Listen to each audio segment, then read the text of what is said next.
Let's see what cornflakes and chocolate cereals will do to my glucose level. It's not necessarily the type of breakfast I prefer for my health, but I want to know which is worse for my blood sugar. So I tested these foods on 2 different days. One day cornflakes, another day chocolate cereals, and now we can compare the results. And I am going to test exactly 50 grams of cornflakes. In a portion like this, we have about 0.5 grams of fats, 42.5 grams of carbohydrates, 4 grams of protein, and 2 grams of fiber. Cornflakes are really a quick source of carbohydrates, which can provide a lot of energy immediately, but there is really very little fiber and protein. As a result, in general, you can expect a really quick and high effect on blood sugar levels.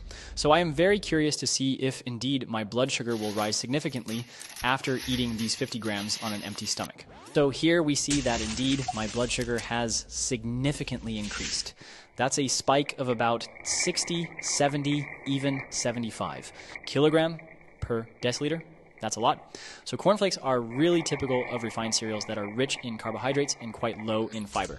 As a result, it will really cause a glucose spike. So my personal advice is to mix that with at least some fats, maybe with yogurts, but eating it just like that is really not going to be ideal for your blood sugar. Today, I'm going to eat a bowl of chocolate cereal, and we'll see what impact it has on my glucose levels. So, these chocolate cereals contain a lot of sugar.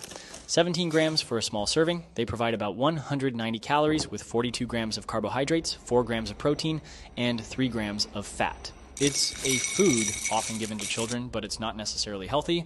I'm going to eat a bowl of 50 grams on an empty stomach, and we'll see how it affects my blood sugar. Ouch, we can see that it increased by about 50 milligrams, which is a lot for a small portion. It's really not an ideal breakfast.